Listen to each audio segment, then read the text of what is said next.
Excuse me, sir. Shall I start? Yeah, go ahead, Filip. Yeah.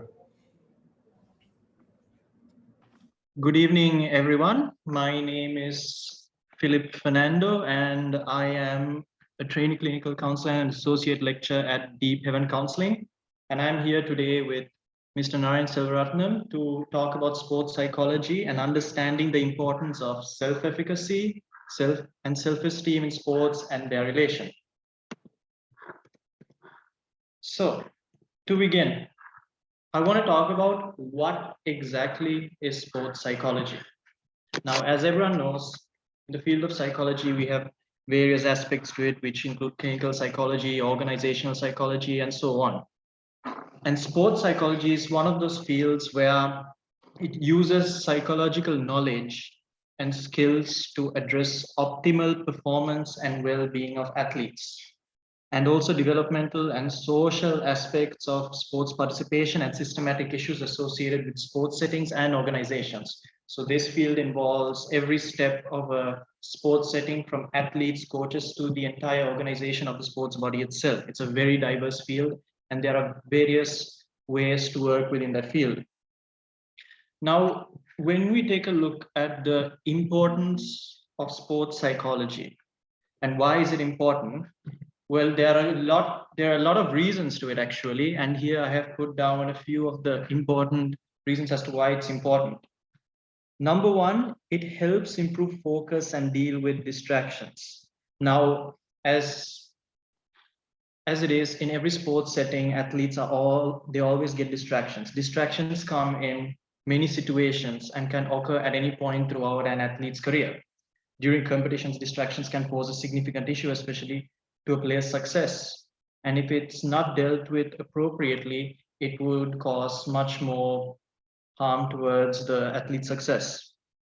And every player has a different set of distractions and triggers that can grab their focus from the task they're working on at the moment. Maybe the athlete could be going through some personal issues, or they could be going through an injury or some family issues, or it could be any issue that could cause a distraction to them. And that's why it is important. The one aspect of importance in this field is that they focus on improving athletes' focus and how to deal with distractions. Number two, we look at sports psychology also helps to develop coping skills to deal with setbacks and errors. Now, emotional control is a prerequisite to getting into the zone. Athletes with very high and strict expectations have trouble dealing with minor errors that are a natural part of sports. It's important to address these expectations and also help athletes stay composed under pressure when they commit errors or become frustrated. And it could also be through injury, and all sports psychologists help athletes overcome and cope through injury as well, and to stay composed under pressure. And whenever they commit an error, obviously when they commit an error, they feel very distraught, and they are later given help to overcome that. The third point is to grow confidence in athletes who have doubts. Doubt is the opposite of confidence. It is important that an athlete addresses his or her doubts and gets support in growing those doubts into confidence, as it'll affect an athlete's performance along the run eventually.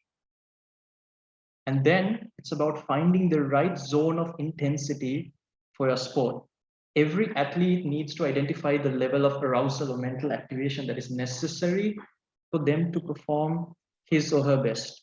This will vary from person to person and from sport to sport, depending on the intensity.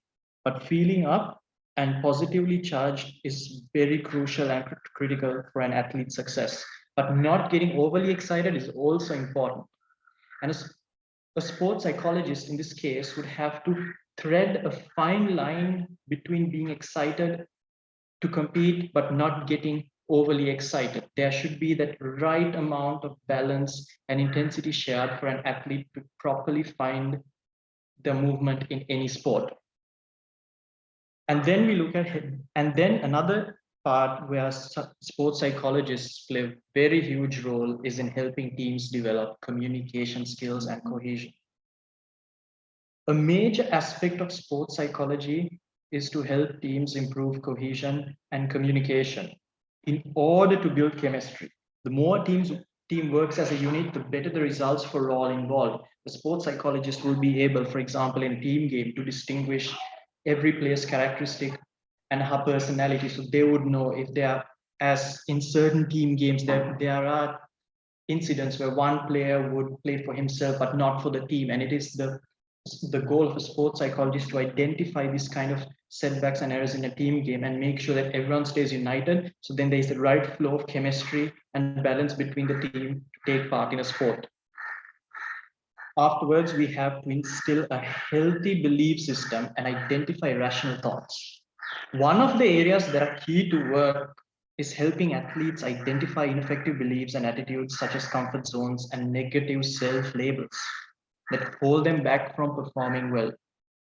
These core unhealthy beliefs must be identified and replaced with a new way of thinking in order for them to focus and have a better perspective of what they're going to do. And lastly, another reasons behind the importance of sports psychology is to improve or balance motivation for the optimal performance for any athlete. It is important to look at levels of motivation and the reasons behind one's motivation to play sport. Some motivators are better in the long term than others. Working with athletes to help them adopt a healthy level of motivation and be motivated for the right reasons. Maybe an athlete will get motivated to, for example, achieve a certain amount of points in a game for a season. But then it's the duty of a sports psychologist as well to make sure that this athlete is being motivated by a realistic reason, because sometimes there could be an incident where they would tend to maybe motivate themselves so much to a point where they expect too much of themselves, and if they don't get to that expectation, it would eventually harm them along the runs. They should ideally have realistic goals set and realistic motivators around them in order to gain the most optimal performance out of an athlete. So now that I have given an overview of sports psychology and its importance, I would like to hand over the presentation to Mr. Naren to discuss about self-efficacy. Yeah, thank you very much, Philip. Let me open up my slides here.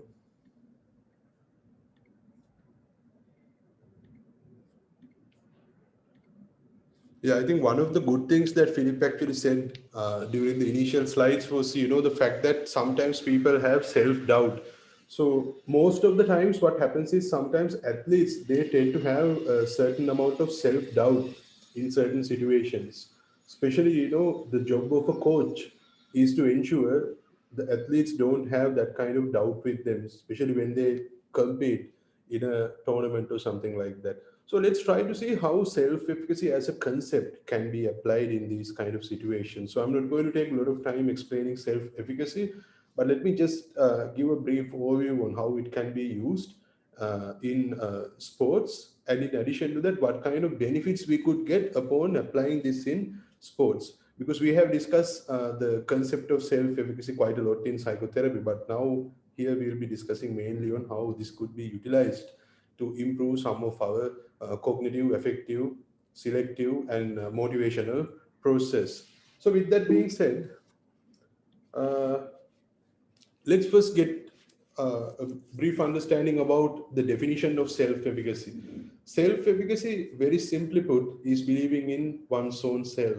It's a very simple theory, and it has derived from the social cognitive theory by Albert Bandura. So I have given here an image of Albert Bandura. And if you see here, the human experience usually is a result of a triadic relationship between behavior, person, and the environment. So the person actually consists of the beliefs, the attitudes, and then other, like key thinking and all that. So this particular person interacts with the environment, and then the environment, have a particular amount of influence on the person as well. What is happening outside has a particular influence on whatever things that we do. So for instance, right now there is some guy doing some repair on the story just above. So his work has a direct influence on me. So likewise. And at the same time, when these things are together, what happens is it guides our behavior as well. So behavior, the person, and the environment, these three concepts or these three particular things are in constant relationship with each other. So each one influences each other. So that's why we have given bi-directional arrows here. See, now, apart from this particular experience that we are having, there's a fundamental reason why we continue to do the things that we do. This is because of a fact called human agency. Human agency means our understanding about the capacity to change the future course of actions. If I need to do something in my life, I need to believe that I could do it, but at the same time, I need to know for a fact that I'm capable of doing something like that as well. So we have the capacity to build our own future. Okay. So there, because of that, we always make conscious decisions about the things that we do, and these conscious decisions are guided by this agency and at the same time the beliefs of efficacy. So I need to believe in myself if I am to do something in the future, which is the direct result of this particular triadic relationship. So efficacious individuals or the individuals who believe in themselves, they know that they can do things in their life with certain amount of effort and commitment. So oftentimes, especially in sport teams and all that, the reason there is a coach sometimes is to make sure everybody in the team has or possess the required amount of mental stability and also beliefs of efficacy so that they could win a particular tournament. Because what happens is, if you don't believe in yourself as a sportsman or as an athlete, there comes a time where you would start to doubt your skills. And this could occur sometimes when you fail a particular game. If you are a chess player, if you fail one or two games, it will take you through a road of self-doubt about your skills in playing chess. The same could be the case with the cricketer or with the runner or could be with anybody. But the thing is, if someone is efficacious, they always think it's a result of lack of effort and commitment. They don't doubt themselves. They just think they couldn't exert the required effort. That's a different story. But those who don't have the required amount of efficacy, they think it's because they fundamentally don't have the capacity to be a better player. So these are two different roads. One actually takes you towards the possibility of have positive outcomes, and the other one takes you through a road of negative outcomes. So efficacy, because of that, is very important. So if you are a coach, one of the biggest and the most important things that you could do is to instill efficacy beliefs in all your players, because that is very important, because even the slightest degree of self doubt is going to cripple the entire team, because that is exactly how it works.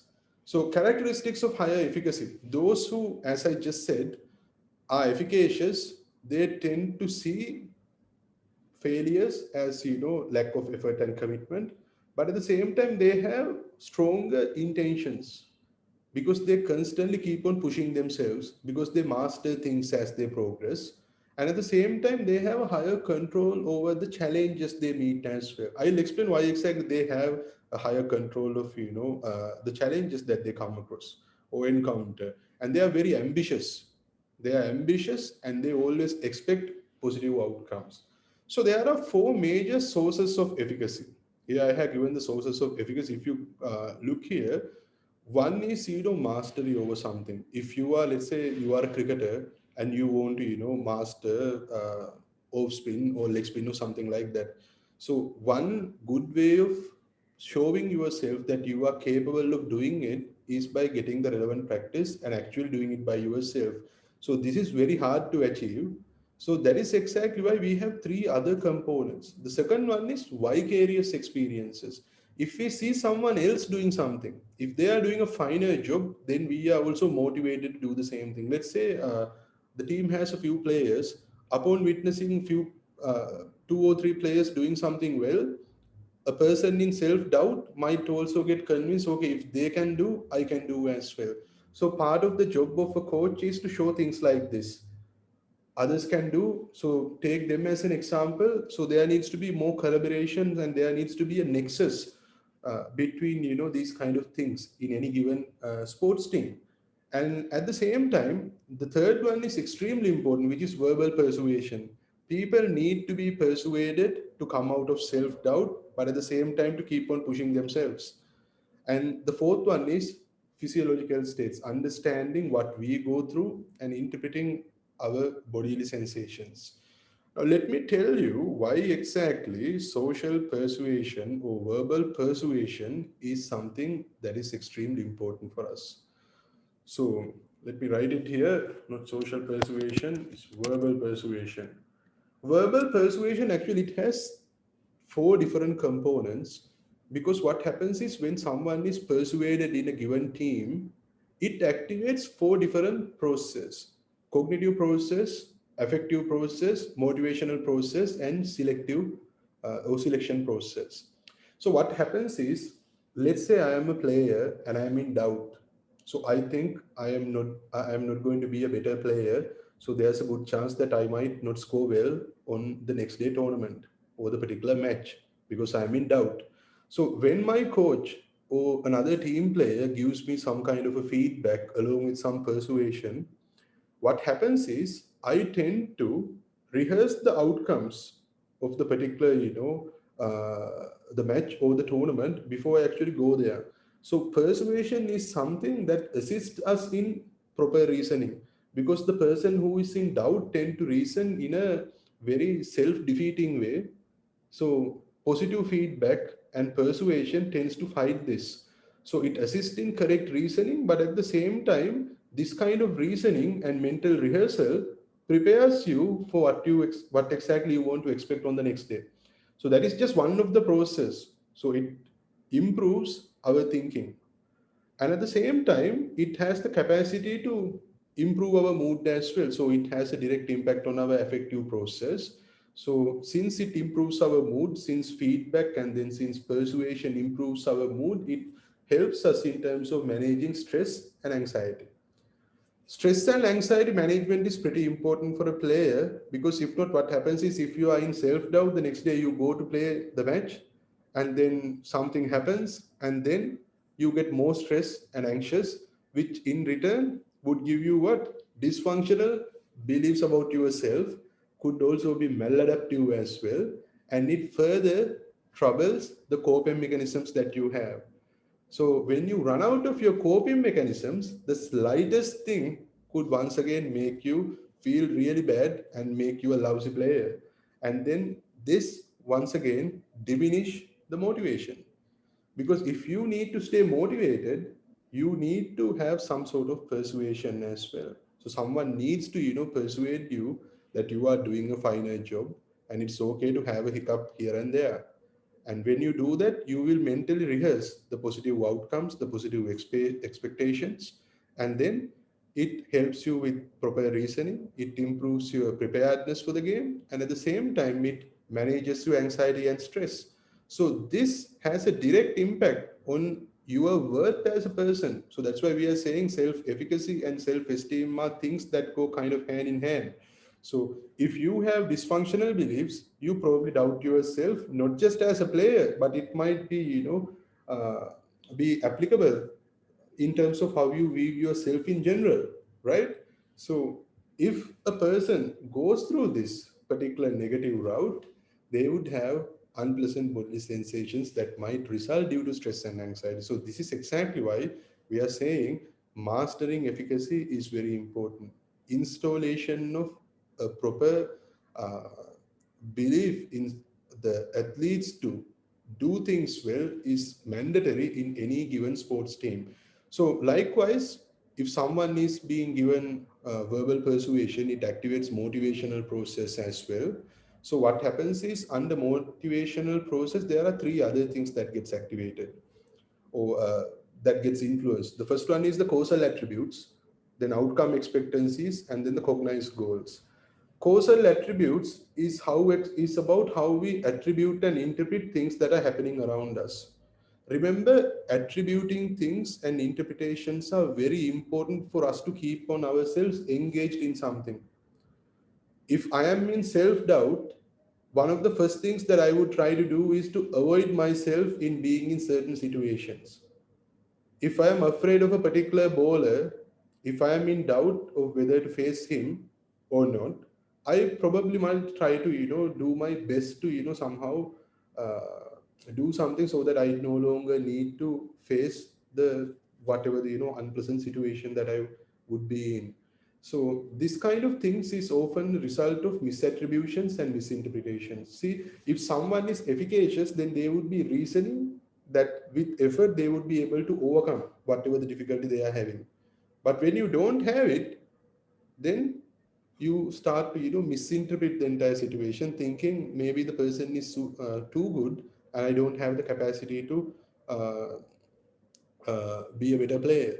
So this, once again, what happens is then it withdraws us from the engagement, the required engagement. So to make sure that we are properly engaged, it's important after games and all that the key players and the particular coach and all of them have like a proper discussion about like what went wrong and how things can be improved. So these interpretations therefore are extremely important. And then with correct interpretation, with correct cognitions and the right mood, one could expect positive expectations. So as I said earlier, rehearsing could reduce novelty effects. If I already know what is going to happen the next day, if I'm very positive about that, then there won't be any surprises. But if I'm not expecting things right, the slightest change could make me super upset and make me stressed, make me anxious, and all these kind of things could occur. So outcome expectancies, therefore, it eliminates any novelty effects. And at the same time, there needs to be clarity in the goals that one has to achieve.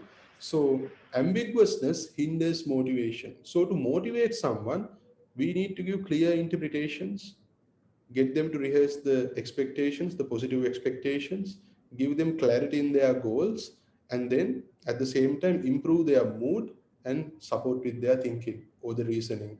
So when all of these things happen, the player will select the particular task in a way that it will not expose their coping mechanisms. What happens is, if I am in doubt, most of the times it's a result of exhausting my coping mechanisms. So I know that I won't be able to do it. So understanding what needs to be done and how it needs to be done is partly because of, the proper interpretation and proper understanding of the goals that we are given with. If I am unable of running 2 kilometers, asking me to run 5 kilometers is an impossible goal. But if I tell myself that I can run 2 kilometers and somehow master the 2 kilometers, then it's a possibility that 3 kilometers would soon be something that I should be able to do. So we have to give clear targets. See, these kind of things are very important when you think of sports.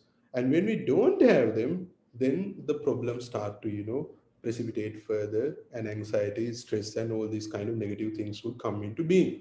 So this is exactly what I want to explain about self-efficacy, like why believing in oneself is pretty important. So if you have any questions on self-efficacy, we'll discuss towards the end in our Q&A. And with that, now I'm going to give the control back to Philip. Thank you very much, sir. Screen.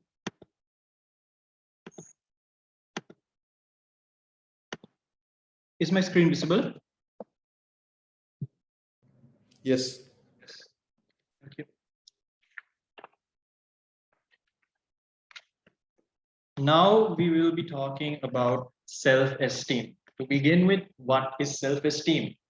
The term self-esteem is used to describe a person's overall subjective sense of personal worth or value. It's basically more like an entire evaluation about oneself. And why is it important? Why is self-esteem important? Well, self-esteem impacts your decision-making processes, your relationships, your emotional health, and your overall well-being. Self-esteem is important because it contributes to one's psychological well-being, and high self-esteem helps to approach life in a more positive manner and set goals. Logically thinking, it is very evident actually as to why self-esteem is pivotal to one's life as it plays so many crucial roles around.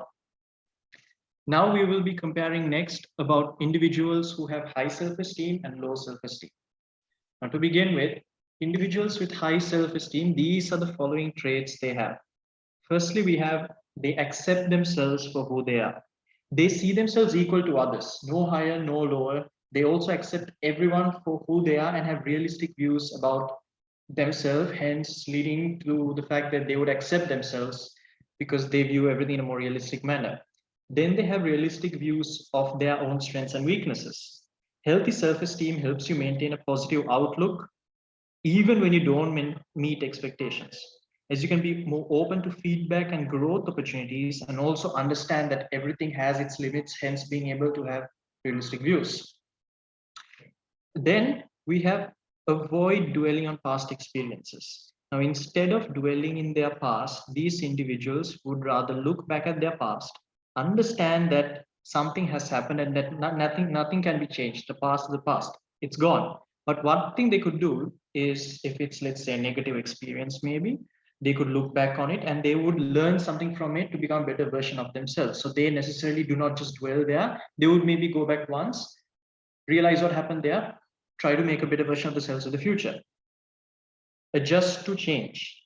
Due to being able to view everything realistically, people with high self-esteem also can cope with change more easily, as they would approach it in a more positive manner and understand everything that happens along the way. And then lastly, they respect themselves and others. Respecting oneself lets him or her see themselves beyond themselves in a way, and it grows confidence in one. And in the same manner, respecting others also helps them feel better about themselves in a way. Now, when we compare them with individuals of low self-esteem, individuals with low self-esteem, they believe that others are better than them. If they fail once at something, maybe, for example, in an athlete's perspective, they run a race, they come out of the top three, they would already believe that the others are better than them, and they would just hit themselves negatively, saying that, yeah, they are better than me, I cannot be better than them. They completely forget, or the fact that they would even want to try to be better than someone. No, they wouldn't. They would just sit back and believe that everyone else is better than them. Then they have a difficulty expressing their needs. They do not know how to open up to someone and communicate about their needs. It's more so about a feeling that, like, maybe they think they're not very relevant enough for anyone to care about them, hence as to why they don't want to open up to other individuals about their own difficulties. And then they only focus on weaknesses. Whenever something positive would happen, they wouldn't look at the positive, but moreover dwell and overthink about the weakness. They would constantly dwell in the weakness to a point that they forget that there are positives and strengths to look at as well.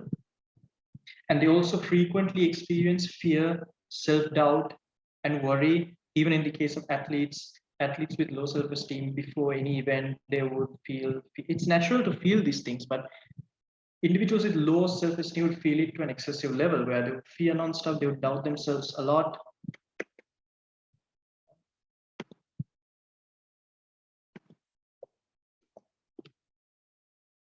Hello, excuse me, so can you hear me?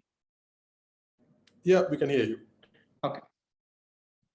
And they would doubt themselves and worry a lot, and that along the run would eventually cause an impact negatively on them and their performance throughout an event.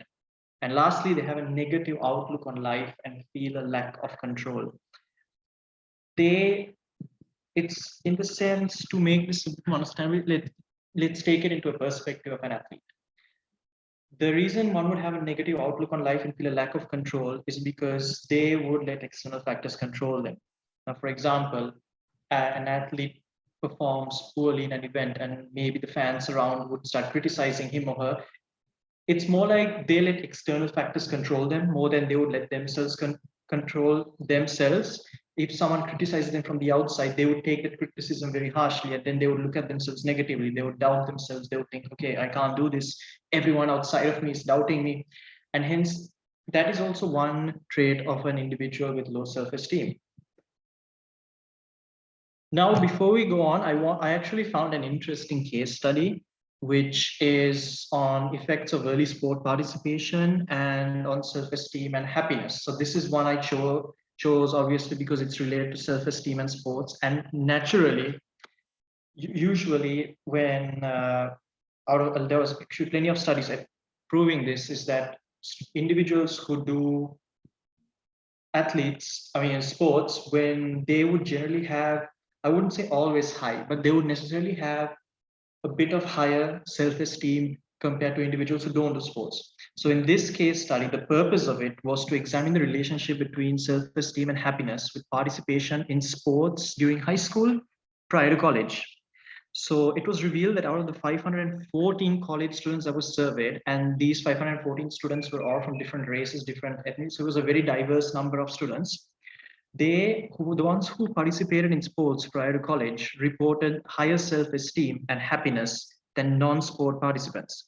And the data was collected during the summertime of 2017 semesters, if I'm not mistaken, using various survey questionnaires, which included the Rosenberg self-esteem scale, satisfaction and life scale, and basic demographic questions. And this study found that a lifetime of sport participation beginning in youth and adolescence improved physical and psychological well-being of individuals as they entered young adulthood.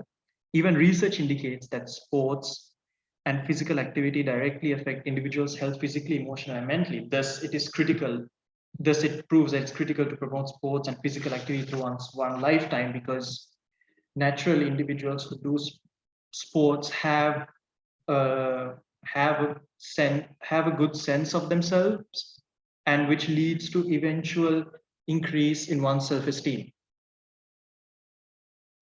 Now, when we look at how athletes improve their self-esteem, now athletes have their ups and downs throughout their careers. And whenever they have a down, it is up to even sports psychologists hired by the sporting organization to come and help them and improve the self-esteem, bring it back to where it was, or maybe even reach a bit higher. But the question is, how do they work with athletes? How do they help improve their self-esteem? Well, firstly, they identify and challenge their negative beliefs. Now, that is one main thing that every athlete usually does throughout their professional career.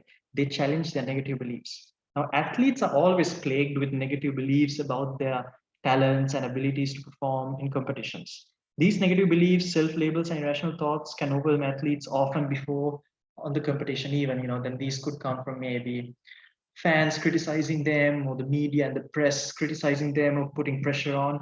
And one common method that sports psychologists use is through REBT, which is rational emotive behavior therapy.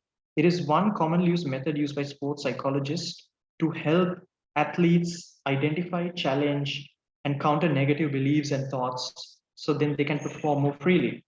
So basically what REBT is, it is an approach that is focused on helping people deal with irrational beliefs and learn how to manage their emotions, thoughts, and behaviors in a more healthy and realistic manner.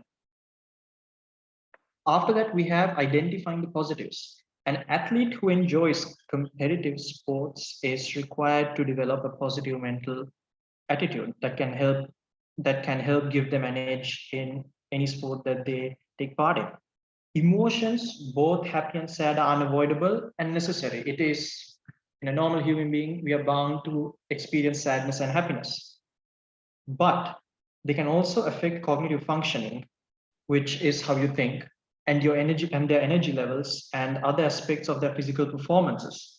They need to identify the positives in various aspects. For instance, if they do not grab a win, they could sports psychologists in that case would help them rationally think to themselves, like, why did they win, why did they lose, why did it happen, and they can use it as a teaching moment to identify the positives that have happened throughout that event. And then in another aspect, positively look at the where did they go wrong. So then so they can rationally think to themselves as to why this happened, why did I lose, and then they use it as a teaching moment to improve themselves for the upcoming event instead of dwelling constantly on the past. And if they do in a certain event, then through that also they could understand about what exactly happened and what led to this win, and they could use this strategy again. So identifying the positives, win or lose, they can use this moment to identify the positives out of both outcomes and see what they can do to improve themselves eventually in the upcoming event. Afterwards, we have building positive relationships and avoiding negative ones. This is also very vital in an athlete's career, because when an individual is strengthened, the team is strengthened. the relationships you have within a team, within a sports, and they are like, especially if it's a team game, it's like a bond. One is strengthened, like I said, the entire team is strengthened. Genuine relationships between athletes and coaches generate more trust, better communication, and a winning attitude. An open line of communication helps everyone to be more honest with one another, which leads to stronger training, athletic progress, and personal growth. Winning will become a byproduct of relationships the team and coaches have created with one another. That gives everyone a sense of belonging.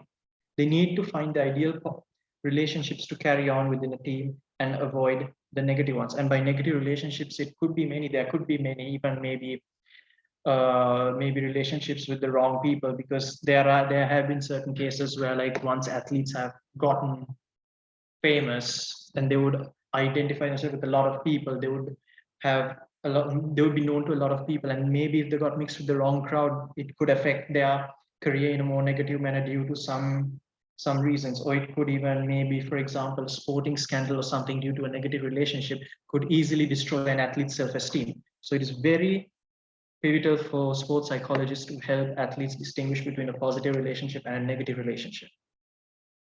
Up next, we have taking on challenges. Athletes, in order to improve their self-esteem, would take on challenges instead of avoiding them. That does not mean they have to do everything themselves, but necessarily means to try something that would be difficult to achieve. And once they succeed by challenging themselves, they know that they can achieve more and more challenges, and they can challenge their own negative beliefs. For this one, even actually, there is quite an interesting example where I read recently when from a few players from the club Manchester United, when Cristiano Ronaldo, I'm sure everyone has heard of him, when he had joined the club at a very young age, everyone noticed his attitude where he would take on challenges. For example, there was this one time after their football match when they were all having a bit of free time and they were all playing a bit of table tennis. He would lose all the games, and he would get so frustrated by it that he practiced so much until he started defeating all of his teammates.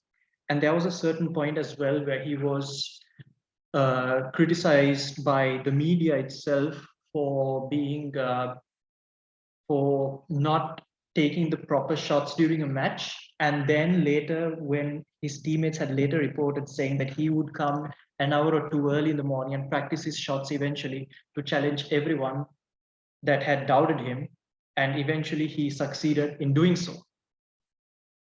Then lastly, we have improvement of physical health. Apart from sports psychologists advising athletes to improve their health, even their physiotherapists, nutritionists, everyone play a huge role in this. Because as athletes look after themselves by exercising, eating well, and getting proper sleep, it also affects their self-esteem in a very positive manner. Individuals with low self-esteem tend to neglect themselves more and have reduced physical health, might actually leads to low self-esteem. So it is very important for athletes to keep themselves going, to eat healthy, and to make sure that they are not distracted by unwanted things that could actually affect their physical health, because that will eventually have a huge toll on their self-esteem itself. Now, what I wanted to talk about was also, this is more of a very practical explanation in terms. So this is Maslow's hierarchy of needs. So as everyone can see, it's a pyramid, which is consisted of 5 components. Now, Maslow's hierarchy of needs is a motivational theory in psychology, which comprises of a 5-tier model of human needs, often depicted as a hierarchy levels within a pyramid. So basically, in order for one to reach the maximum growth need, which is self-actualization, they have to achieve from the bottom of the pyramid and eventually go up. So now, logically even thinking, the most basic thing humans need are their physiological needs, which is food, water, and even sex. And then on the second second part of the pyramid, we have safety. So safety could mean various types of safety, maybe term financial security, or maybe a place where you work at security, or a home to know that you're secure to live in. And then once that's achieved, the third step, which is love and belonging, having family, having friends, having a loved one, anything to be loved and belong.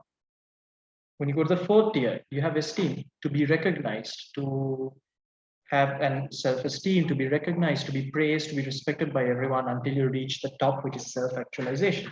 Self-actualizations in Maslow's hierarchy of needs is the highest level of psychological development where personal potential is fully realized after basic bodily and ego needs have been fulfilled.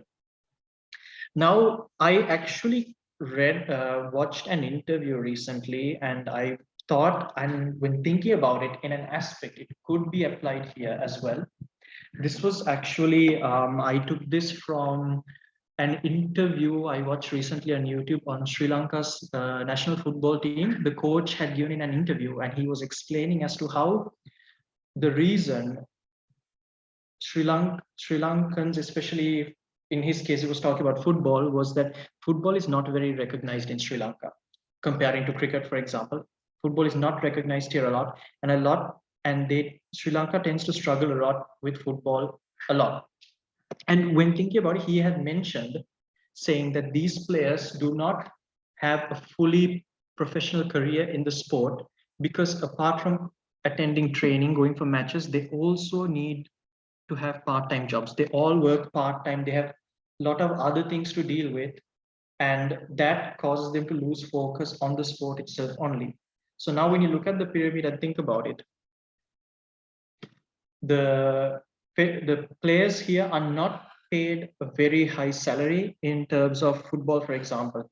So you naturally need money to cover your costs for food, water, and everything. And to do that, if they are not paid well there, they need to have another job as well. So that's two things right there. So that having a job obviously causes an impact on the sporting career as well, because you cannot just fully focus on the sporting career itself. And then safety. So to get financial security, again, be a professional footballer and apart from that, work a part-time job. Love and belonging, when they have family and friends, it can be successful. But when you go to the top, when it comes to esteem, that could be impacting performances of players here actually, because he has mentioned as well that a lot of the players actually do not feel the best versions of themselves. And the reason is because this sport itself is not recognized highly in Sri Lanka. They don't get the recognition they deserve. They don't get the proper respect they have, and could be that due to their self-esteem not being fulfilled is the reason that their performances are being pushed away.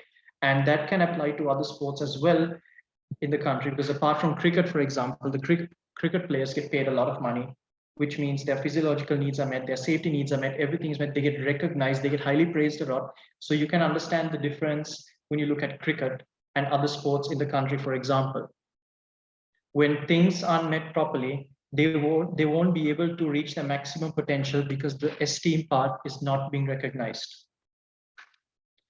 And this is actually one of the main things as to why introducing the field of sports psychology in the country would be very useful for other areas of sports as well, as it would benefit a lot of athletes, and it would give a more bigger opportunity for other sports to develop, because considering how there's a lot of potential in every aspect and in every sport here within the country.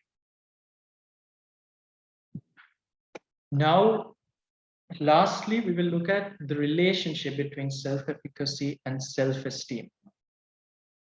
What kind of relationship do these two hold? Well, like I said earlier, self-esteem refers to the judgments and evaluations we make about our self-concept, and self-esteem is more specifically an evaluation of the self. While self-efficacy is a personal judgment of how well or poorly a person is able to cope within a given situation based on the skills they have and the circumstances they face.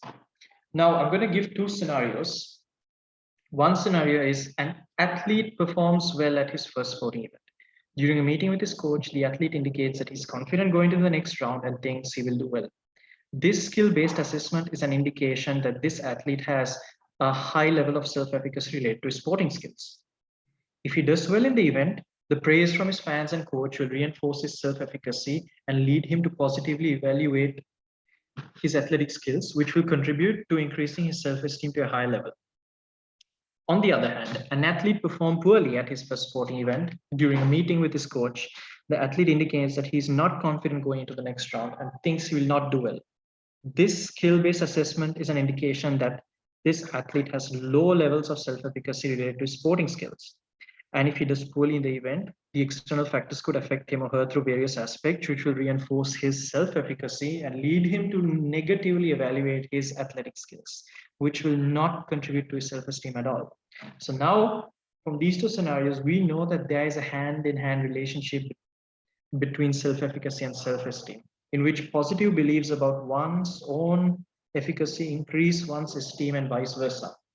It has also been found that beliefs about self-efficacy influence self-esteem itself, increasing one's perception of self-worth as stressful situations are overcome successfully.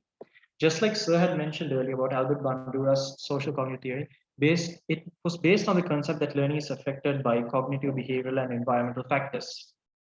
He has defined self-efficacy as people's beliefs in their capabilities to exercise control over their own functioning and over events that affect their lives. Now, one sense of self-efficacy can provide the foundation for motivation, well-being, and personal accomplishment.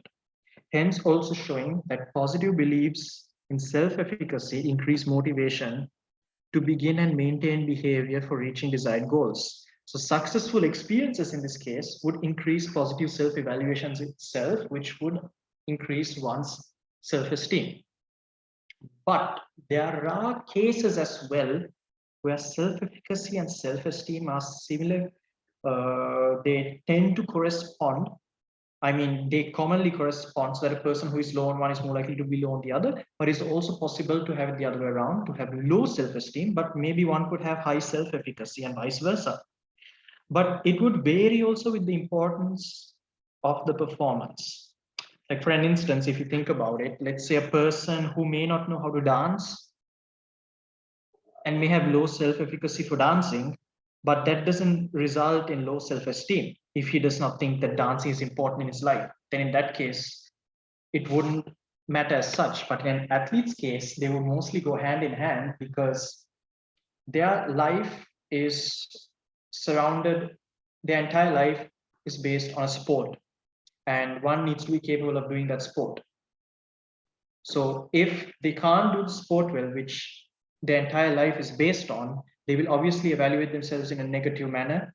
And this would cause them to have low self-efficacy, low self-esteem, and other way around in the aspects of it going high. So, like I said, the most common relationship is that they both go hand in hand, but in certain cases, they also go the opposite directions between one another. So that brings us to the end of the workshop. Thank you very much. And if anyone has any questions, please feel free to drop them in the chat box below.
Okay.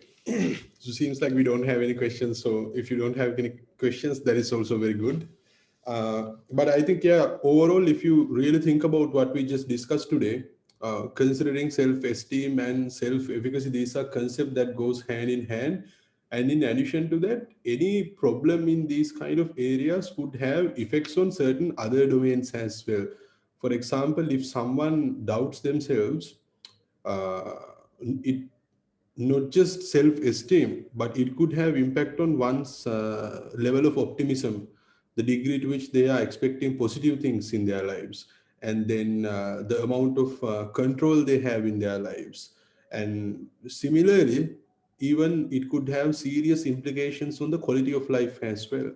Because let's say I'm a chess player and my whole life is playing chess.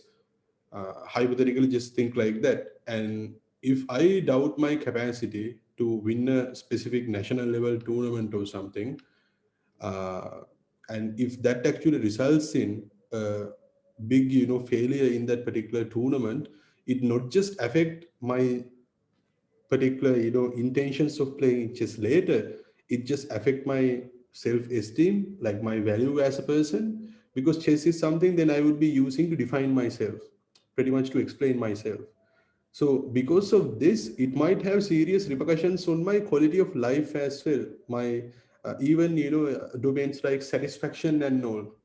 That is why I said these concepts, specifically like self-efficacy, it deals with cognitive, motivational, selective, and can't really recall the second one, but we discussed about four specific areas, right? So these kind of things need to be considered seriously, and one could even think why exactly a simple concept like this need to be given so much of prominence. But if you really think about it, any person who is having a hard time, they have the hard time because they have some degree of doubt, and the hard times usually is self-constructed based on previous experiences, based on some of the tough matches that you may have had, based on some of the negative feedback you got from your coach, or maybe based on some of the media attention, negative media publicity you got. So all these things, an accumulation of these things could take you through a road that you would, regret. And see, these events need to be independent of what we think of ourselves. The more the athlete or the player give prominence to these kind of things in his mind, the more he interpret these things in relation to personal weaknesses, the more he tries to join the dots by thinking what they have said is correct. It invalidates your strengths but validates what you have been erroneously thinking about yourself. So these are the kind of things, therefore, we need to eliminate, not just, the elite athletes, but just, any person who is in sports. Because if one has to become a good sportsman, they have to believe in themselves. So this is one of the fundamental things one should possess with them. And this is one of the things all the senior players need to have in a given team. This is one of the things the head coach or the coach need to have in a team. I always ask this example. Even Muttaya Mullidharan used to have a coach to, help him with his bowling and all that. So if he's the highest wicket taker, one could ask why exactly he would need a coach. See, the job of a coach or someone is not just to tell how to bowl and all, but to give the spirit of, the sport, and to give the right, mental state. And uh, because confidence is a trait, but self-efficacy is a mental state.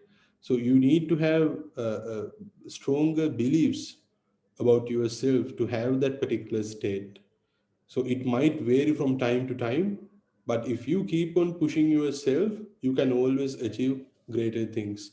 And this is one of the reasons why I told you need to always expect positive things to keep on pushing yourself to towards success. So this is something that I wanted to tell as well. So with that being said, let me take you through a few more slides that I wanted to just show here.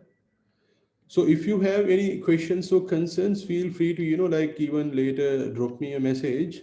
And at the same time, uh, I just wanted to tell you a little bit about the provisional qualification that we have as well. So we'll be starting cognitive behavioral therapy on this 19th. We'll go for 4 days. And Mr. Janaka, myself, and then Mr. Ali would be doing the teaching. And the PQCP is a 1 year program. It goes for 6 months of the module. The direct teaching time would be about 6 months. And we have multiple specialization options, which includes general counseling, hypnotherapy, and relationship counseling and research focused route. So if someone opts for general counseling, for example, they would be going through behavioral therapy, rational emotive behavior therapy, acceptance therapy, dialectical behavior therapy, and the practicum. And then for hypnotherapy, also pretty much same things with an addition of hypnotherapy and Ericksonian hypnotherapy. And then we have relationship counseling. We would be giving information on and practical experience on emotionally focused therapy and phenomenological therapy. And once again, we have a research focused route as well. See, the reason for all of this is once again to demonstrate application. So just like what we have discussed in sports, the similar things uh, and the similar principles and the similar therapeutic approaches could be applied in other domains of a person's life as well. So understanding these domains and understanding the way of applying these things is what is required for a professional psychologist. And this is exactly why we are interested in demonstrating multiple avenues of application and talking about positive expectations and expecting uh, positive outcomes of certain things. So deep haven counseling provides self hypnosis as also a mechanism. So I have given some of the hyperlinks here for developing confidence and resilience, and then overcoming anxiety and stress. So these are all hyperlinks. So after this, I would be sharing both the slide sets with all of you. So feel free to just click upon them and go through them. So that was just one of those things that I wanted to say here today. And in relation to what we have discussed, even discussing these kind of things could have, and not just discussing, but going through these kind of things could also have a positive impact on a given person. And just to end, I want to discuss about the internship program we have as well. So the internship program would be starting on August end. So if anyone is interested in taking part in the internship, so feel free to drop us a message and should be able to coordinate from that point onwards. So these are some of the things that I wanted to tell today, and I was expecting about 1.5 hours, but the message still was delivered. Yeah, so these are some of the things that we wanted to tell all of you today in this particular workshop. And compared to most of the other workshops, we didn't take a lot of time this time. So we mainly wanted to consider and inform you about the relationship between self-efficacy and self-esteem, and then how this could be applied in sports, and why sports psychology as a field need to be considered as well. It's a very new field to Sri Lanka. Psychology in itself is still growing in Sri Lanka as well. So, but what really matters is how this is being applied. So, for any of the diploma students from CM, you can include this in your workshop diary as one of the workshops you have attended when you submit the workshop diary after the diploma. So, yeah, so if there's no other questions, I think then we are all good for today. So I would take this time to thank all of you for the participation. And so if there's any other questions, even later, feel free to drop me an email. So all of you know me.